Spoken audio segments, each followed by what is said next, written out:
Hello and welcome to episode 6 of Zanizai's State of Play. Man, if there was ranked play in Call of Duty when I was younger, whilst my mind was still fresh to consume and encourage this brain rot, I would have dominated. The boomer generation probably learned more than what these kids do, regardless the extent of information being available because of the method it was provided in. You got Gex, Crook, Glover, Bugs Bunny Lost in Time, Small Soldiers, the original Toy Story, kept the user engaged. Actually, let me show you my humble meager collection. Cool Borders, Silent Hill. I don't know where the discs are. Middle one and Rayman, Yugi Moto game. Freaking confusing. Ape Escape. Back when gaming was at its peak, curious adventures with limited resources or an advancement did not deter from ambitious out-of-the-box ideas. Nowadays, all the graphics are simply compensating for the lack of creative aspiration. After having played hundreds of games on this channel, I believe to be in somewhat of a scholarly position to discuss this topic in more depth. Hence, this episode is all about video games. My history in the world of play started with pissing about on PCs, breaking into components piece by piece. Oh, and that term stands for personal computer if you didn't already know. I think my first game was Putt something. Purple Car. Broken Sword style investigative mission. Since which they have created a port for modern systems at maximum price. Like, are you mad? Next big deal was the PlayStation. Some odd games, including random titles found on demo discs. Those Final Fantasy games stuck out to me. They had wild stories. Important to mention the non-talkative character in Grand Theft Auto Third Dimension. Didn't stop from making it one of the most popular titles ever. Game Boy was a huge feat. Portable interactive entertainment. GameCube was around $120 in cost on release, which is not bad if you saved up an allowance. But the Wii... the urine was exciting to say the least. With sold out stock far and wide, to pick one up was such a relief. Clever, intuitive and inclusive control scheme. Everybody was in on it. However, nothing compares to my first time online. I still remember. I will have to play that game on my channel. It was a pain in the ass to set up, using existing copper broadband but then a dongle placed into the computer to connect to the console. Interesting for why they called them that, because they are all computer systems. I just ended the console war. Though at this point I think it's already over. And then here we are today, PC Master Race, though it rhymes with mobile phones, somehow ironically taking center gaming stage. Wow, would you look at the graphics? Who the hell cares? Who has time to sit through hours in cutscenes of exposition, most of which do not matter? Do these people who develop them ever think of it for what it is?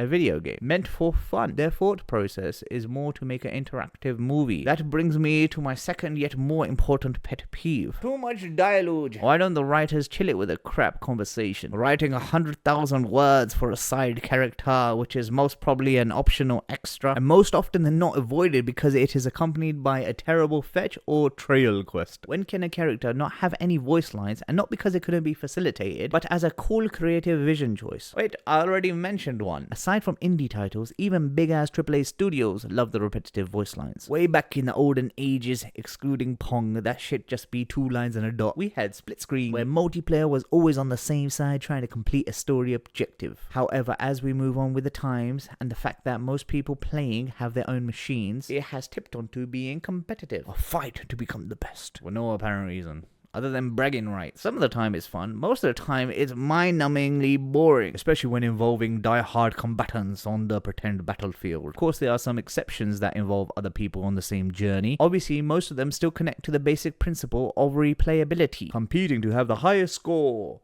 or the best booty. I like booty. Online multiplayer is the biggest dogshit loop in gaming history. For example, a leaderboard. Some really be thinking to achieve a top position, only for it to reset and become redundant. Lol. So what about replayability? How often do you play the same game with the same person? This is not the early 2000s. The only reason you do so is because of network capability being so easily integrated. Wow, when do I talk about the internet? Cannot forget progression systems, intended for the player to feel a little stronger each time, whether it be the armor chestplate or extended magazine for a weapon. Little things to trick you to think you would be better. Forget about playing the game with your brain. You put your head in the screen and play with your big balls because you know you're going to come back to life again. Now we have a stream of terrible quality uncontrolled games coming. I know their theory and trajectory. DOA, not dead or alive. but dead on arrival. They consider making easy projects as a way to fund their large idea. But when they get a lot of money for low effort, they get hooked, then rinse the system, because who can compete with the big names? The next iteration of Grand Theft Auto is going to be milk to the cow's bones, and you know it. The future in play. It would be silly to think they would keep making remakes. That shit is almost over, unless they continue to make the remakes of the remasters. That would just be ridiculous. Oh yeah, I know. What we need is another Skyrim. We know they focus more on visual appearances, and that itself takes a significant amount of resources to process, like 100 DSLR cameras for a player model. So why don't they care about the gameplay aspect? Mainly because of the consumer industry. For example, the other equipment available to the consumer, such as a brand new television or a sound system. It is mostly becoming about the cinematic experience, witnessed and less so played. Though I agree, Rockstar is one of the few gaming pioneers that takes its time. Quality over quantity, which makes sense. Other companies know that they'll get away with rocking the boat, catching on trends and maximizing profits, all while they probably have another project in the works. In terms of the future, it has to be augmented reality. We've already witnessed issues surrounding that. For example, Pokemon Go in a busy city. And considering how badly they would like us to purchase and wear these giant goggles, it almost seems forced, by the way, it would be safe to say that this would be their next direction. And hey, I'm all for it. Looks cool. Last thing to mention, my gameplay videos are ideally for the people who like to see if they have something in common with me. Though other people's perception of me, especially on the internet, is odd. Maybe they need some time to understand. Either way, have I played your favorite game? Thank you very much for listening, and be sure to tune in for another episode of Zany Zines.